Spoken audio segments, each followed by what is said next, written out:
What if the secret to moving forward in your business was actually slowing down? In this video, we're diving into the real power of boundaries and balance and why they're the ultimate form of self-care for entrepreneurs.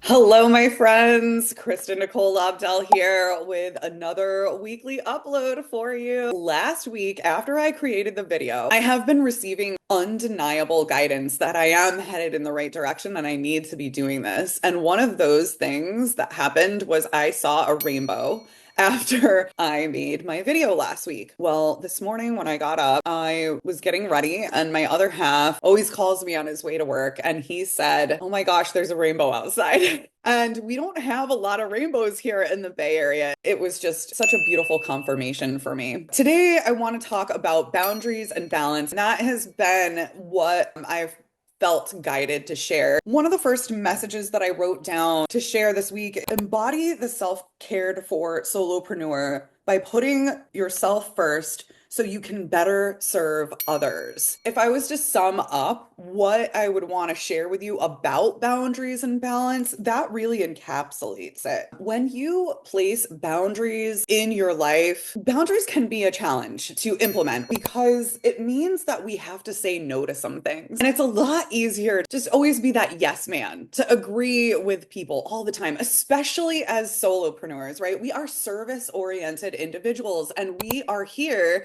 to serve others and to help them with their problem. When it comes to caring for ourselves, we have a hard time with that because, well, for a lot of reasons, but also because many times our livelihood or our income and what we do to survive in the world is dependent on serving others.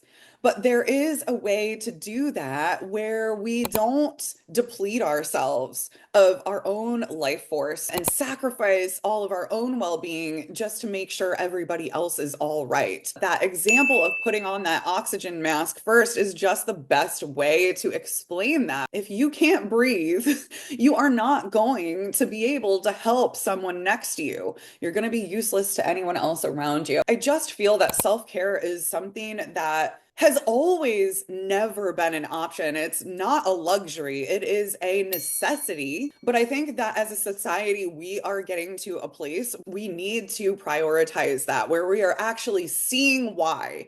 We are starting to understand that all of the suffering and the challenging situations that we're going through or that we create in our lives are a direct result of us not taking care of ourselves and of us being too focused on the other person versus taking a moment to reflect inward and ask ourselves what we need. We also need to have compassion on ourselves because it's completely understandable that we would be so focused on other people. I mean, there are so many things. We are one person. Every single one of us is an individual with literally billions of distractions and billions of different things just fighting for our attention. Boundaries and balance are really more important than ever before, but it's not just about it being important. It is about allowing ourselves to experience life on a whole nother level. And that is what is happening in the collective consciousness and within society as a whole right now. I think we all know, like, the power dynamics are changing. The old structures that used to work are no longer working, and we are being really forced to come up with new and creative ways to serve ourselves as well as others. Huge theme in my life the past couple of months. And if this has been showing up in my life, I know it's either showing up in your life already or it's about to. The universe has really been communicating to me that I need to slow down in order to allow the universe to speed me up. That is what boundaries and balance help us to do. Now, what does that mean? Slow down to allow the universe to speed you up. It means sometimes we have to stop pushing towards our goals and we have to take a moment to rest and reflect. In that reflection time, not only do we see what we need, but we integrate the lessons that we've learned as we were out pushing and taking action in the direction of our goals. There is always a time for action and a time for rest and reflection. If we're always working and we're not giving ourselves a balance of rest time, then we don't allow the universe to do the work behind the scenes that actually removes the heavy lifting from us, right? Yes, there are times when a bold action is necessary, but we also have to balance that out with taking a step back and doing nothing and allowing kind of the pieces of the puzzle to come together and fill in. We really are never doing it all ourselves. There are just so many things happening that we can't see. Other people, we have to wait for other people to do their part, if you will, and we can wait for our time to act again. Slow down so that you can allow the universe to give you leverage in life and push you forward more quickly and completely. And that is where I really believe that is where the magic in life comes in. It is when we allow God to help us, to support us on our journey. I do a lot of intuitive journaling. Sometimes I channel poetry.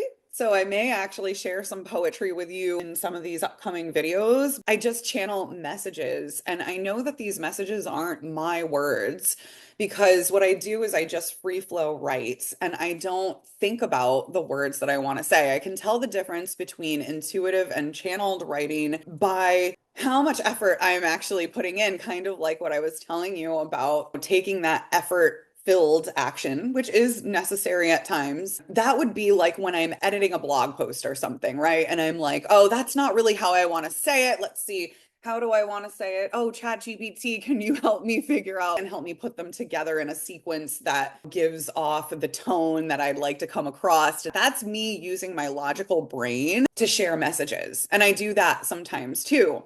But one of my absolute favorite things is my intuitive journaling that I do, and where it's like literally none of that editing or none of that really tweaking or controlling the message is happening at all. I am literally just writing and it is coming out of me, and it is coming from a place where I am always like, where is this coming from? This is so cool. And then you read it later and you're like, wow, that is a really powerful message. And I believe that is coming from our higher selves, from God, from source, from the divine. So allow me to share with you the message that I channeled this past week. I titled it Leaning into the Divine Feminine. And actually, I didn't title that. That was the title that came to me. Allow your desire to excite you. Loving every part of yourself creates wholeness. Forgiveness is key. A willingness to feel the present moment.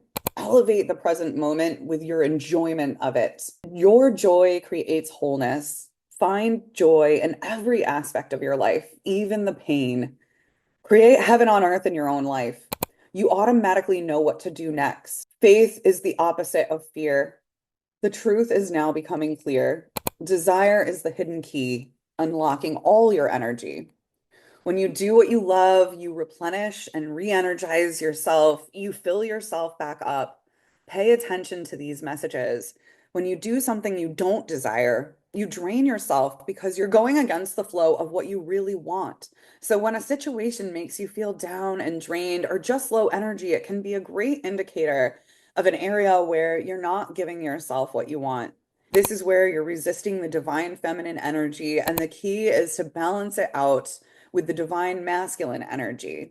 I want to talk about balancing the divine masculine with the divine feminine. That's kind of what boundaries and balance actually is. So the masculine energy is all the doing energy. And the feminine energy is the receptive energy, where we take a step back and we allow ourselves to receive. And that is what boundaries and balance really helps us to achieve. I believe that we all have a unique mix of the divine and masculine energies within us. It's up to us to know when we're out of balance with that. And it's usually when we are feeling agitated and triggered that something is out of balance. I know for me, I tend tend to get a little bitter when I am trying to do too much. This shows up for me at the end of a day. As a solopreneur, especially, I am just still in work mode. Like, oh, I got to get this done. I got to do this next report. I got to get this project management software set up. I've got to make sure I just get this next deliverable done. And I have like all of this bullet list of things that I need to get through. And I don't take a moment to stop and think about all the things that I've already done. Or I get to the end of the day, I'm having a hard time turning off. That is when I know my divine masculine has been on for too long. And I get to the end of the day, I always think it's so, I love when people say, slams laptop shut.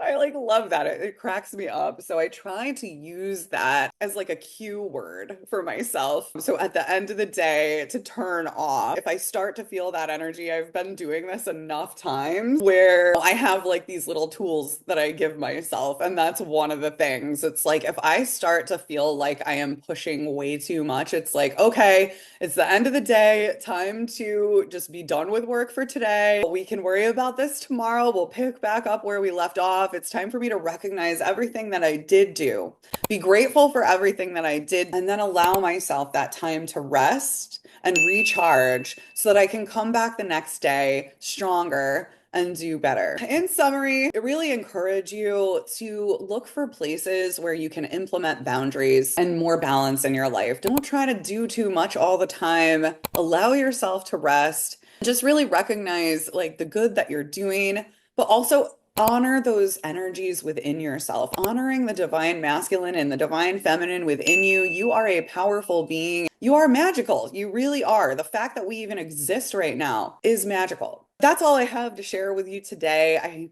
trust that you found it to be helpful, and I'm sending you so much love.